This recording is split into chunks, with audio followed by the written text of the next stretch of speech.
This program is brought to you by Lucky Cement. तामीर से ताबीर तक।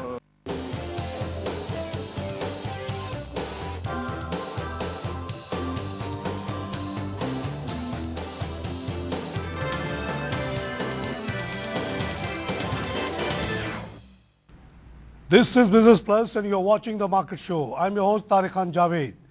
आज हम बात करेंगे oil and gas industry in Pakistan पे। नाज़रीन, ओवरऑल जो पाकिस्तान में डायरेक्ट फॉरेन इन्वेस्टमेंट है उसमें 66% की डिक्लाइन आई, लेकिन हमने ये देखा कि ऑयल एंड गैस सेक्टर में अभी भी इंटरेस्ट कायम है, लोग अभी भी इन्वेस्टमेंट कर रहे हैं। और ऑयल एंड गैस सेक्टर से एक और खुशाइन खबर ये आई कि पाकिस्तान की एक कंपनी इराक़ में एक्सप्लोरेशन वगैरह पे काम करने की कोशिश कर रही है, क्वालिफाई कर चुकी है। उसको कैपिटल का मसला आ रहा है, लेकिन ये एक बड़ी ज़बरदस्त पेशरफ्त है कि न सिर्फ कि अपने मुल्क में हम तेल को ढूंढें, गैस को ढूंढें जिसकी अशद ज़रूरत है, बल्कि हम जाके अपनी एक्सपर्टीज़ इराक़ जैसे मुल्क में भी पेश करें। ऑयल सेक्टर की एक अच्छी खबर ये आई है कि 4.5 से लेके 4.7% तक हमारी ऑयल एंड गैस के प्रोडक्शन में इजाफा हुआ है पिछले साल में। इसी की वजह से हम देखते हैं कि जो मेजर कंपनीज है लाइक POL, उनके रिजल्ट्स बड़े अच्छे एक्सपेक्टेड है। इस दफ़ा आज ही के दिन उनका POL का रिजल्ट आने वाला है जिसमें 40 रुपीज़ पर शेयर की डिविडेंड एक्सपेक्ट की जा रही है against 33 rupees in the past. ये इंडिकेट करता है कि ये बड़ा एक वाइब्रेंट सेक्टर है।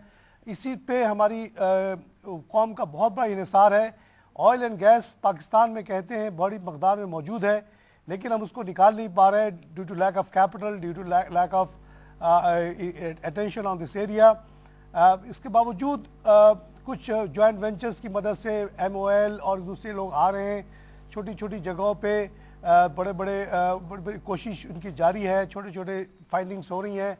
बदीन में काफ़ी तेल निकला है, दूसरी जगह नए नए गैस के प्लांट्स फील्ड मिलते जा रहे हैं।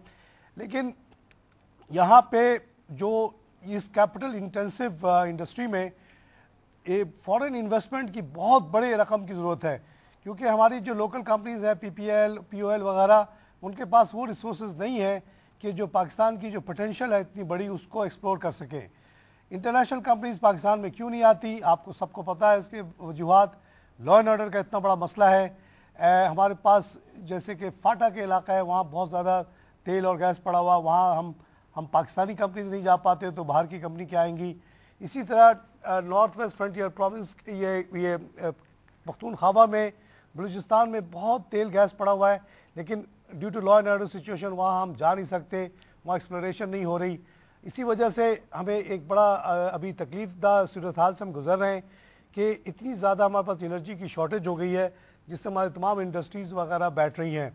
इस सिलसिले में कैसे हम इसको पेशरफ्त करें, कैसे हम अपने लॉ एंड ऑर्डर को सिचुएशन को इम्प्रूव करें, ये एक हमारे लिए चैलेंज है कौम के लिए। और इस सिलसिले में मैं समझता हूँ कि जियोपॉलिटिकल सिचुएशन जो पाकिस्तान की है वो बड़ा अहम किरदार अदा करती है, क्योंकि जब ये बड़ी बड़ी कंपनियाँ दुनिया की जिनके पास billions and billions trillion dollar तक के उनके पास इन्वेस्टमेंट मौजूद है, वो जब पाकिस्तान में आके ड्रिलिंग करने का या एक्सप्लोरेशन करने का सोचती हैं तो सबसे पहले यहाँ के जियोपॉलिटिकल सिचुएशन को देखती हैं। पाकिस्तान जिन हालात में इतने सालों से फंसा हुआ है, जब से हम बने हैं, एक जंगजू कौम की सूरत बनती चली जा रही है। लॉ एंड ऑर्डर की इतने ख़राब सिचुएशन है, हम सोवियत वॉर में इन्वॉल्व हो गए, उससे पहले इंडिया से लड़ते रहे, और अब जो हमारे पास ये इस्लामिक सो कॉल्ड मिलिटेंट्स हैं, तालिबान वगैरह से हमारे जो जंग चल रहा है, ये बहुत बड़ा फैक्टर है कि यहाँ पे फुल्ली एक्सप्लोरेशन नहीं हुई। गैस और ऑयल जो पड़े हुए हैं वो पड़े हुए हैं, उनको हम ढूंढ नहीं पाए। बदीन के इलाके के आगे के जो पूरा इलाका है जिसमें सरकरी का इलाका भी शामिल है, कहते हुए one of the largest reserves of oil है। सरकरी के इलाके को आप गौर करें तो उसकी जो टोपोग्राफी है, उसकी जो फ्लैटनेस है, उसकी जो कहते हैं कि पहले वो समुंदर होता था, सूख गया। इसी तरह की जगहों पे दुनिया भर में तेल पाया गया है। सऊदी अरेबिया में अगर आप देखें तो पूरे सऊदी अरेबिया में तेल नहीं है, सिर्फ तेल है तो कहाँ है, ईस्टर्न प्रोविंस में एक फ्लैट एरिया है जो कि किसी ज़माने में समुंदर होता था, और वहाँ बेइंतहा तेल आपको पता है निकला है। इसी तरह इराक़ ईरान की तरफ जाएँ तो शतुल अरब का जो इलाका है, जो कि पहले एक्चुअली समुंदर हुआ करता था, अब ज़मीन है, वो वहाँ की वेजिटेशन, वहाँ की जो भी फिश वगैरह थे वो मिट्टी में दबे और उसी से वो तेल बन गया है। यहाँ बहुत सारे इलाके हैं जो अभी एक्सप्लोर करने हैं, लेकिन हम एक्सप्लोर नहीं कर पा रहे due to lack of capital. इस सिलसिले में हम मजीद बात करते हैं। अभी हम लेते हैं छोटा सा ब्रेक।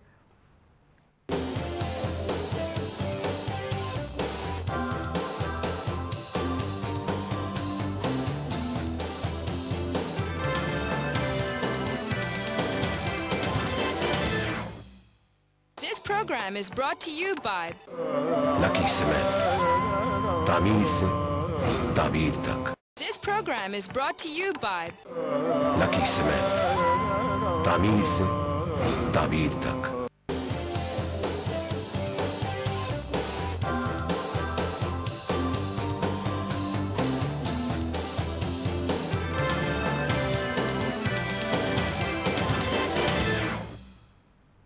नाज़रीन वेलकम बैक। हम बात कर रहे हैं ऑयल एंड गैस इंडस्ट्री पे, और मैं ये बता रहा था आप लोगों को कि पीओएल के बड़े अच्छे रिजल्ट्स आने वाले हैं आज के दिन, और इसी वजह से हमने यह टॉपिक चूज़ किया कि हम देखते हैं despite the gloom in the economy, foreign direct investment generally बहुत कम हो गए हैं, 66% डिक्लाइन आया, लेकिन हमने देखा कि ऑयल एंड गैस सेक्टर में अभी भी लोगों के इंटरेस्ट बाकी है, उस लेवल पे नहीं है जितनी होनी चाहिए, लेकिन फिर भी बाकी है।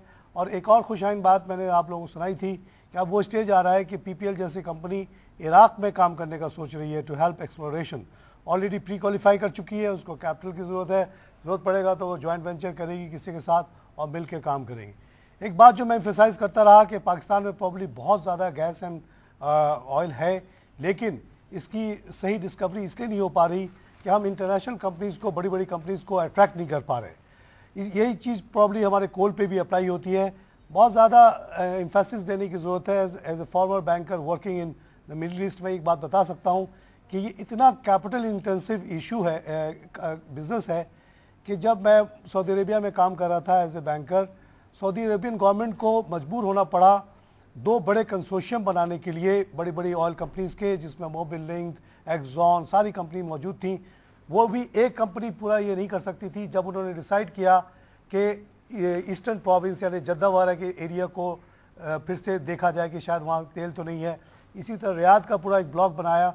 उसके लिए 2 बड़े कंसोर्शियम बनाने पड़े, दुनिया के तमाम बड़ी कंपनीज़ को उनमें शामिल किया गया। सऊदी गवर्नमेंट जितनी रिच है वो भी अपने लेवल पे नहीं कर सकती थी। इसलिए बहुत ज़रूरी है कि हम किसी तरह फॉरेन इन्वेस्टमेंट को यहाँ लाएँ, बड़ी बड़ी कंपनीज़ को अट्रैक्ट करें, फिर जाके ये जो हमारा रियल पोटेंशियल है वो शायद सामने आएगा। इस सिलसिले में बात करने के लिए हमारे साथ अभी ज्वाइन किया है नुमान खान साहब ने, जो कि सीनियर रिसर्च एनालिस्ट हैं टॉप लाइन सिक्योरिटीज़ के, इस ऑयल एंड गैस के ये एक्सपर्ट माने जाते हैं। नुमान साहब, जो मैं अभी तक बता रहा था कि पाकिस्तान का एक बड़ा इशू एनर्जी है। एनर्जी जो है वो सारी चीज़ों को हमें रोक रही है। अब ऑयल एंड गैस जो है कि अभी यहाँ कहते हैं बहुत मौजूद है, लेकिन इसको निकाला कैसे जाए, आप कैसे देखते हैं इसको? अभी कौन कौन से प्लेयर्स हैं, who are the dominant players working? जो भी अभी हमारी प्रोडक्शन है माशाल्लाह हो गई है ठीक ठाक, और उसमें इंक्रीज़ भी हो रहा है, लेकिन क्या पोटेंशियल है, कहाँ हम अभी खड़े हैं? As you said earlier as well कि पाकिस्तान को एनर्जी रिक्वायरमेंट्स जो है, एनर्जी क्राइसिस जो है, that is roping down our GDP growth, that's very rightly said. Last 3 से 4 साल में जो इशू बेसिकली एनर्जी सेक्टर को आया है कि we have not been able to drill aggressively in areas like Khyber Pakhtunkhwa या बलूचिस्तान है, जो आपने जैसे कहा कि जहाँ पे रिजर्व्स बहुत ज़्यादा हैं because of security concerns. Security again is one of the major reasons why we have not been able to drill wells in a very aggressive manner. इसके अलावा जो और 2-3 जो इसके अलावा इश्यूज़ हैं वो सर्कुलर डेट का है। सर्कुलर डेट की वजह से पूरी की पूरी एनर्जी चेन है हमारी, वो उसके कैश फ्लो की प्रॉब्लम आई हुई है, जिसमें starting from the IPPs, OMCs, gas distribution companies and going up to जैसे ये हमारी OGDC है, वो जब क्रूड ऑयल बेचती है रिफाइनरी को, उनको पेमेंट नहीं मिलता। ये भी एक फैक्टर बनता है कि इनकी पैसे से। एक और जो फैक्टर वो आ जाता है कि लॉ एंड ऑर्डर सिचुएशन मैंने बता दिया, सिक्योरिटी की सिचुएशन बता दिया। एक और तीसरी चीज़ थी वो अट्रैक्टिव प्राइसिंग की भी थी। अच्छा। जो लास्ट 2 से 3 साल के अंदर गवर्नमेंट ने जो 2011 की पॉलिसी और 2012 की पॉलिसी बन जाएगी, फिर लो BTU गैस की पॉलिसी की है, तो उसको थोड़ी तरीके से एड्रेस करने की कोशिश की है कि एक अट्रैक्टिव प्राइसिंग भी दी जाए E&P कंपनीज को as compare to which is in line with that of the international prices. International prices. तो आई थिंक 3 इश्यूज हैं जिनकी वजह से आपकी लास्ट 3 to 4 years आपकी प्राइसिंग या ड्रिलिंग एक्टिविटी में थोड़ा सा गिरावट नजर आई थी। अच्छा, अपने नाजरीन के लिए और मेरी समझ के लिए भी थोड़ा सा एक ओवरव्यू देंगे कि अभी कौन कौन सी कंपनीज इन फील्ड्स में काम कर रही हैं एक्सप्लोरेशन वगैरह में, और उसमें क्या फॉरेन कंपनीज भी हैं या सिर्फ हमारे लोकल ही हैं? Which are the big players in the oil and gas? If you look at there are like number of players in Pakistan at the moment, the biggest being the OGTC, which is government. OGTC is the biggest. Is the biggest because it is owned by the government. It's owned by the government. It has approximately 85% shares हैं, including the Benazir income support. Benazir का जो staff को बांटा था. 85% still held by the government. 50% is with the stock market. Through the stock market or with the general public. मतलब it has gone through stock market. ठीक है. And which would be the number 2? इसके अलावा जो दो और बड़े players आते हैं, one is another listed company which is PPL, which is also mainly Petroleum Limited. Pakistan Petroleum Limited. ठीक है, which is also owned by the government, majority stakeholder है उसमें, तकरीबन 72% होल्डिंग 72% अभी भी होल्डिंग है उसमें। अभी बात आ रही है कि गवर्नमेंट उसकी अपनी पोजीशन और थोड़ी ऑफलोड करेगी, दैट इज अराउंड 2.5% शेयर्स। अच्छा। इसके अलावा BP है, that is privately held, and other players would be Pakistan oil field which is again a bigger oil, POL, Pakistan oil field, and OMV। PPL के बारे में कहते हैं दे कंसंट्रेट ऑन गैस? जी बिल्कुल, सुई गैस उन्हीं का है। सुई गैस उन्हीं का है, बिल्कुल। अच्छा, और भी क्या गैस पे उनके फैसेस है या दे लुक एट एवरीथिंग? नहीं, ये दोनों चीजें तो कभी आपको पता नहीं, होल्ड करते हैं, कभी गैस निकलता है। देखिए basically they are an oil and gas exploration company. Why people usually call it as a gas explorer is because उनकी जितनी भी मेजर डिस्कवरीज आई हैं उसमें गैस की कंसंट्रेशन ज़्यादा है। अच्छा। जिसमें सुई आ गया, कानकोट आ गया, जो उनकी दो उन्हीं की है। तो they are like 2 biggest fields in Pakistan as well. तो जिसकी वजह से उनका जो प्रोडक्शन या रेवेन्यू मिक्स है that is highly skewed towards gas, जिसकी वजह से हम उसे कहते हैं कि गैस के हमारे कांसेप्ट आता है, वहाँ से गैस एक्सप्लोरेशन आता है। But there is nothing as such के PPL can not extract oil. It, as I said earlier, it is an oil and gas company. It can extract oil as well as gas. And what about POL, Pakistan Oil Field? Again, POL की dynamics is completely 180 degrees opposite to what PPL is. वो they concentrate hard, उनके जो revenue mix है that is coming primarily from oil. जिनकी जितनी fields हैं historically Pindori था उनका, पिंडोरी decline पे है। इस दफ़ा अब जो उनकी नई exploration productions आ रही हैं which is उनका joint ventures like Tal Block, which is predominantly oil, अच्छा, as well as Domail जो उनकी नई डिस्कवरी आई है खलास ब्लॉक के अंदर, तो ऑयल की तरफ है। तो उनको ऑयल मिक्स जो रेवेन्यू मिक्स है दैट इज टुवर्ड्स ऑयल। अच्छा, उनकी जो प्रॉफिट में इतना इंक्रीज बता रहे हैं, एनालिस्ट कह रहे हैं कि 9 मंथ रिजल्ट की profitability is estimated at 9.49 billion 9 months result, with EPS of 40 against EPS of 33 in the past. तो इसकी क्या बड़ी वजूहात हैं? Which fields are doing better for them?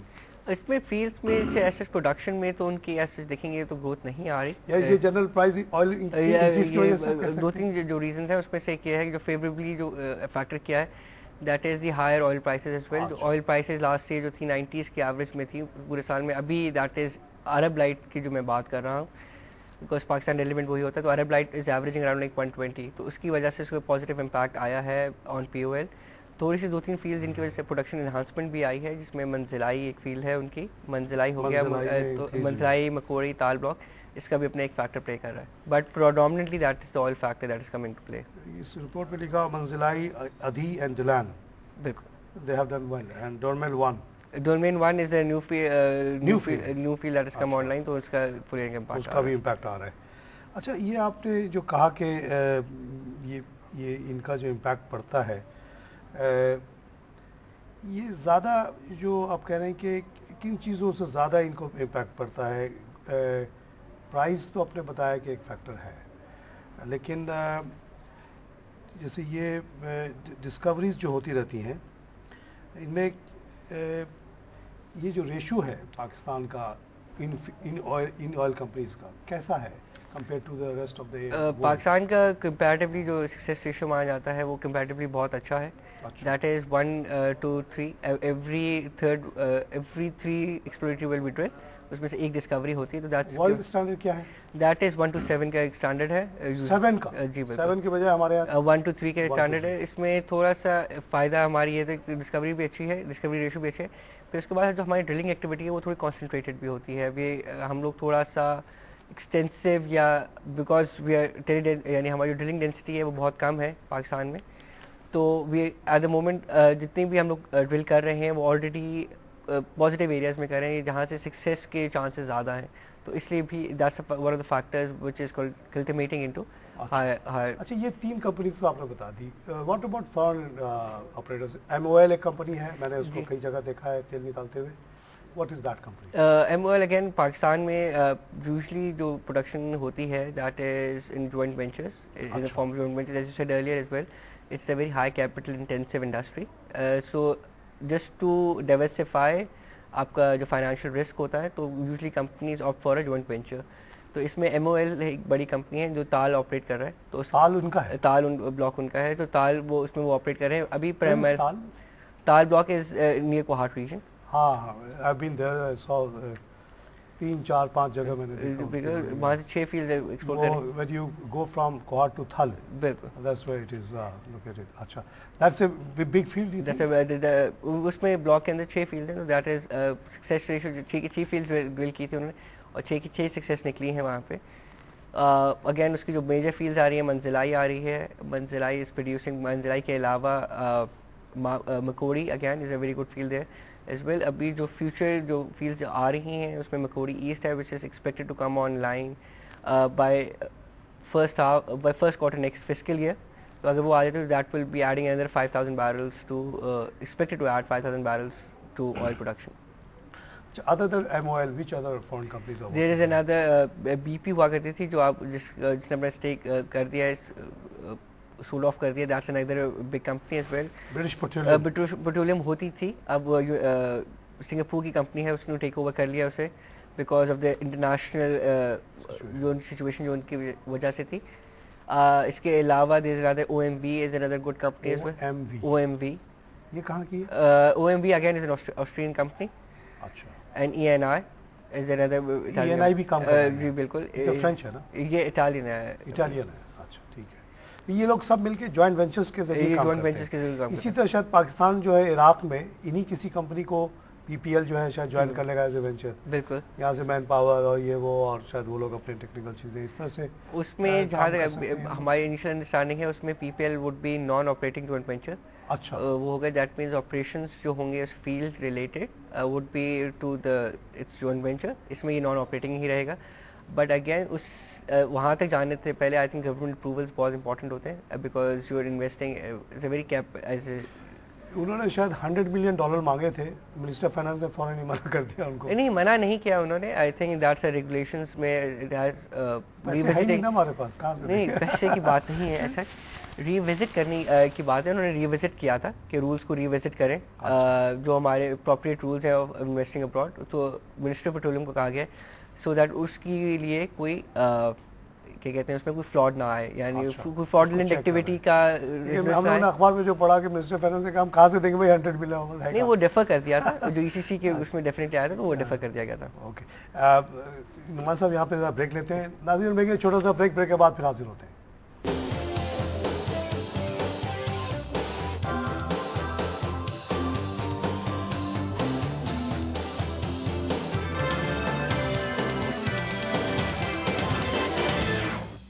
This program is brought to you by Lucky Cement, तामीर से ताबीर तक. This program is brought to you by Lucky Cement, तामीर से ताबीर तक.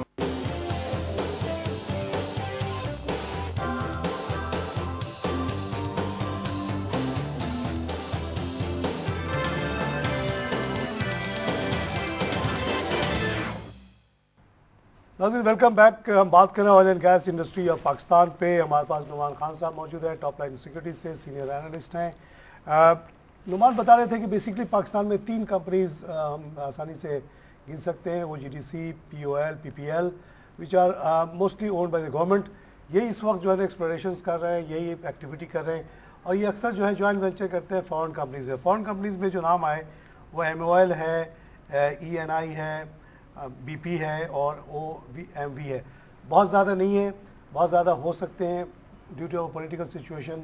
बहुत कंपनीज बड़े शाही हैं यहाँ आने में, और हम इम्फेसाइज इस शो में यही करना चाह रहे हैं कि it's highly capital intensive industry. Saudi Arabia जैसा मुल्क भी इस काम में हाथ नहीं डालता। जब उन्होंने कोशिश की कि जद्दा और रियाद के एरिया को डिस्कवर किया जाए, उसको सर्वे किया जाए, तो उनको भी इंटरनेशनल हेल्प लाना पड़ा, 2 बड़े कंसोर्शियम बनाने पड़े। आज तक जो सऊदी अरेबिया में तेल निकल रहा है वो ईस्टर्न ब्लॉक में निकल रहा है, जो कि ईस्टर्न प्रोविंस में, जो कि एक फ्लैट एरिया है, कहते हैं कभी वो समुंदर होता था। इस तरह के बहुत सारे एरियाज़ पाकिस्तान में है, लेकिन उसको डिस्कवर हम कैसे करें जिन हालात में हम अभी रह रहे हैं। नुमान साहब, ऑफशोर ऑयल के बारे में बताइए, ऑफशोर ड्रिलिंग के बारे में बताएं। पाकिस्तान में ऑफशोर ड्रिलिंग पे ट्राई किया गया? पाकिस्तान में ओवरऑल 3 अटेम्प्ट्स की गई हैं, जिसमें से एक वेल ड्रिल हुआ है शार्क 1 में, जो आई थिंक 2 साल पहले हुआ था। उसमें Which area is that? Shark 1 is basically the blocks which is designated. तो उसमें जो लो ऑफशोर है, यानी फॉर एग्जांपल जो शैलो ऑफशोर है, उस एरिया में था। लेकिन रिजल्ट जो थे उसके इनकरेजिंग नहीं थे। That turn out to be dry well. तो इसकी वजह से आई थिंक उसके बाद जो प्रोग्रेस है उस पर स्लो हो गई है। अच्छा, ये बलूचिस्तान के कोस्ट पे कहीं ऐसा सर्वे, सिस्मिक सर्वे वगैरह नहीं दिखा था? देखिए अगेन बलूचिस्तान जैसा एरिया है की जहाँ पर बात करते हैं, तो उसमें पिछले 2-3 साल में ड्रिलिंग काफ़ी कम रही है because of apparently law and order situation. तो लास्ट 2-3 साल के अंदर जो वेल ड्रिल हुए हैं बलूचिस्तान के अंदर, वो एक मेजर जो नोटेबल वेल है वो दैट वाज इन, जिसकी that was very highly anticipated, लेकिन उसमें से लो BTU गैस डिस्कवर हुई थी। अच्छा, लो BTU गैस डिस्कवर। आपसे पूछेंगे लो और हाई और क्या है। तो वही चीज़ थी। अगेन बलूचिस्तान जैसा एरिया है, खैबर पख्तूनख्वा में बहुत सारी जो एरिया है is largely untapped because the law and order situation there. Because आपको सिक्योरिटी क्लियरेंस चाहिए होती है just before you go into drilling process. जैसे जैसे पाकिस्तान के हालात बेहतर होते हैं तो we will see the activity to start picking up there. अच्छा, थोड़ा सा ये लो BTU का आपने जिक्र किया, अपने नाज़रीन के और मेरे हेल्प के लिए बताएं कि what is this and what kind of different sort of gases are there? Basically gas की अगर आप बात करते हैं तो there basically 2 broad categories, conventional gas and non conventional gas. Conventional gas में हाई BTU गैस होती है और लो BTU गैस होती है। अच्छा, BTU is what? BTU is the heating value. अच्छा, यानी higher is better? Higher is better, higher has a higher heating value. Usually जैसे सुई की हीटिंग वैल्यू इज 980, तो यूजुअली 980 की हीटिंग वैल्यू है। तो जो पाकिस्तान को प्राइमरली प्रीवियसली केटर किया जा रहा था, तो दैट वाज पॉलिसी के अंदर was only to conventional high BTU gas के लिए। कन्वेंशनल हाई BTU पे हम एम्फेसिस कर रहे थे because we had sustain production of high BTU gas as well. तो हम लोगों ने लो BTU गैस पे इतना ज़्यादा फोकस नहीं किया था लास्ट देखिए। लेकिन जब से गैस क्राइसिस स्टार्ट हुआ है the government is going into other avenues, policy incentive, छोटे जो कम वैल्यू वालों को भी देख रहे हैं। हाँ, इनको हमने पॉलिसी इंसेंटिव्स दे रहे हैं बिल्कुल, जिसमें एक लो BTU गैस है फॉर एग्जांपल, जिसमें सारा जिसमें एक्सपेक्ट किया जा सकता है कि 100 जैसे आपने सुई गैस का कहा 900 कुछ है, तो जैसे लो BTU होगा उसका क्या value low BTU would have a heating value of around 400। अच्छा, इतना फर्क होता है 9 से 4। तो बेसिकली जो कन्वर्जन में तो दैट्स जो पॉलिसी पिछली पॉलिसी थी that doesn't made production of low BTU gas viable. अच्छा, तो अभी जो नई पॉलिसी आई है जो दैट इज इतनी शॉर्टेज है कि एवरीथिंग इज वायबल। लोग कह रहे हैं भाई कहीं से भी लाओ गैस, कहीं थोड़ा लो वैल्यू ही सही। लो वैल्यू है, अगेन उसकी यूटिलिटी की थोड़ी प्रॉब्लम होती है कि लो BTU गैस की utility is very skewed towards power and fertilizer. अच्छा, you cannot it has no readily use in the domestic industry. अच्छा, तो इसकी वजह से भी थोड़ा सा कमी है हमारी। फर्टिलाइजर में भी तो शॉर्टेज है, हम बंद करते रहते हैं फर्टिलाइजर प्लांट्स अपने। अगर लो BTU भी निकाल के हम दे दें एंग्रो वगैरह को। जी बिल्कुल, उसमें 2-3 चीज़ें यही हैं कि the proximity of the discovered low BTU gas to the fertiliser जो इंडस्ट्री है वो थोड़ी काफ़ी डिस्टेंस पे है। सो जो आपको चैनल करना है for example low BTU gas से जो एरिया डेवलप करना है, जो लाइंस ड्रॉ करनी है टुवर्ड्स द फर्टिलाइजर प्लांट, तो उसकी फाइनेंशियल फिजिबिलिटी नहीं बैठती। तो जो readily available use of low BTU gas that is for power generation कि आप गैस डिस्कवर हुई, आपने उसी के साथ ही छोटा सा डिपेंडिंग अच्छा कि कितना ही कैपेसिटी का वो है, तो आपने छोटा सा प्लांट लगा वहीं से दिया, निकाला, वहीं से इस्तेमाल किया. That's very good idea. In addition to low BTU gas, there are other areas जहाँ पे गवर्नमेंट भी फोकस कर रही है. that is non conventional gas as well, जिसमें टाइट गैस आती है और शेल गैस आती है. हाँ, ये टाइट गैस और शेल गैस के बारे में इंटरनेशनल मार्केट में बड़ी जिक्र है पाकिस्तान का. शेल गैस का मिडल ईस्ट के मैगजीन्स वगैरह में बहुत जिक्र है कि सुई के पास बहुत बड़ी क्वांटिटी में पाकिस्तान में शेल गैस डिस्कवर हुई है. The quantity is much bigger than the सुई गैस इटसेल्फ. जो हमारी एक असेसमेंट्स आती हैं, जो जनरल इंडस्ट्री असेसमेंट्स आती हैं, तो उसमें जो कोट किया जाता है that's 3 to 4 times more reserves of tight gas as compared to our conventional gas. ये टाइट गैस और शेल में क्या फर्क है? टाइट ये एक ही चीज़ है. ये देयर लाइक थोड़ा सा फर्क, टेक्निकल फर्क होता है दोनों में. टाइट गैस जो नीचे सॉइल फॉर्मेशंस होती हैं उस पर थोड़ा डिफरेंस होती है, थोड़ा डिफरेंस है सॉइल फॉर्मेशन पे, थोड़ा टेक्निकल है, जिसकी वजह से drilling processes of the two are a little different as well. अच्छा, शेल गैस का जो मैंने पढ़ा इंटरनेशनल मैगजीन्स में वो ये था कि these are gases which are locked within mountains, very solid mountains. इनको ड्रिल करना is very expensive.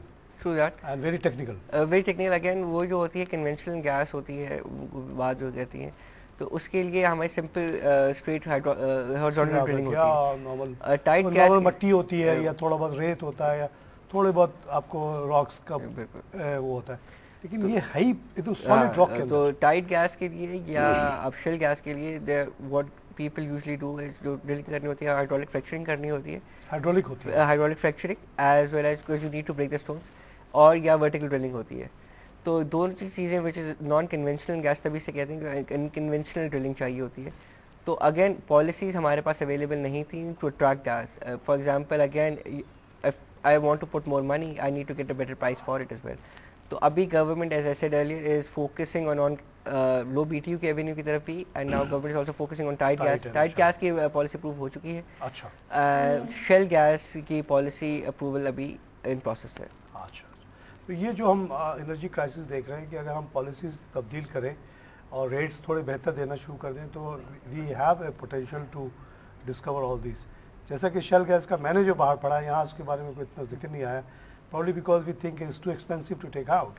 Basically again, as I said earlier as well, everything has to have a attractive price. For example, तो जब तक आप एक attractive price नहीं देंगे, एक decent return नहीं देंगे इन्वेस्टर को, तो he will not be able to invest that. He will be तो just to encourage investments. For example, government ने successively अभी recently काफ़ी attractive pricing की है, not only of conventional gas की prices को जो $2 से $2.5 थी उसको बढ़ा के तकरीबन $4.5 से $5 कर दिया है MMBTU. इसी तरीके से लो BTU की पॉलिसी लेके आ रहे हैं, टाइट की पॉलिसी लेके आ चुके हैं. इसके अलावा शेल की policy process, this is primarily to cater to incentivise आपकी इन एरियाज में ड्रिलिंग. नवाज साहब, बड़ी अच्छी बात हो रही है. ये टॉपिक तो ऐसा है कि हम और बात कर सकते हैं. इंशाल्लाह फिर आपको बुलाएंगे. I have to conclude now because lack of time. नाज़रीन, ऑयल एंड गैस इंडस्ट्री पे ये हमारी डिस्कशन आपने सुनी. नुमान खान एक लीडिंग एक्सपर्ट ने हमें बहुत तफसील से बताया कि अभी जो हमारी एक्टिविटीज़ है बहुत ज़्यादा नहीं हैं, लिमिटेड हैं. मोस्टली 3 बड़ी पाकिस्तानी कंपनीज इस पे काम कर रही हैं. छोटे छोटे इंटरनेशनल कंपनीज ने हमें हेल्प कर रही हैं, लेकिन बहुत बड़े बड़े players like Exxon, like Total, ये सब जो कंपनीज हैं जो जाइंट्स हैं दुनिया में, वो पाकिस्तान की तरफ नहीं रुख कर रही. अगर करें तो हमारे पास, जैसा कि नुमान साहब ने बताया, कि कन्वेंशनल गैस के अलावा लो BTU गैस जो कम पावर होता है उसको हम काफ़ी डिस्कवर कर सकते हैं. इसी तरह टाइट गैस और शेल गैस जो कि रिलेटिवली बड़े मुश्किल होते हैं निकालने में, पत्थरों के बीच में होते हैं, उनको भी हम डिस्कवर कर सकते हैं with proper pricing and investment from outside.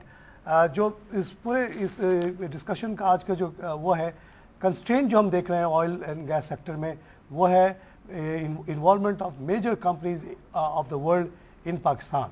Major companies Pakistan में क्यों नहीं आती, उसकी जो मेन वजह है वो यहाँ के वॉर ऑन टेरर है, इंडिया से हमारी रिस्ट्रेंड रिलेशनशिप, अफ़गानिस्तान से हमारे प्रॉब्लम्स, ये सब की वजह से लोग पाकिस्तान से दूर रहने की कोशिश करते हैं.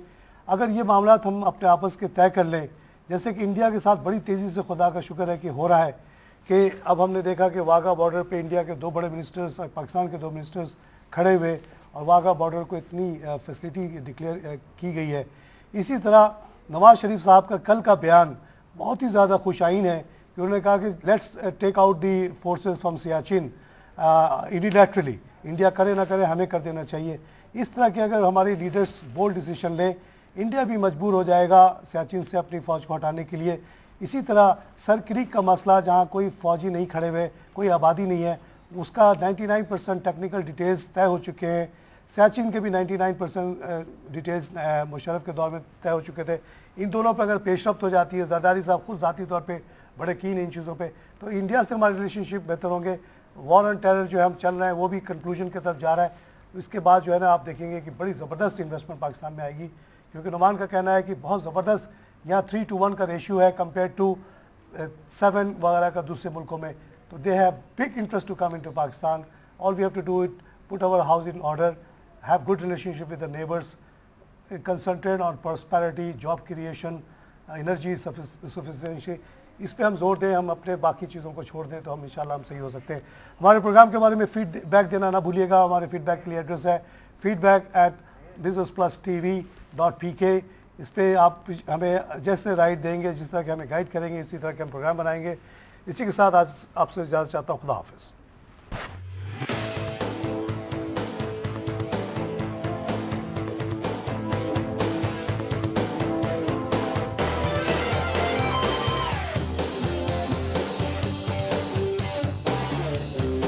This program was brought to you by Lucky Cement, तामीर से ताबीर तक।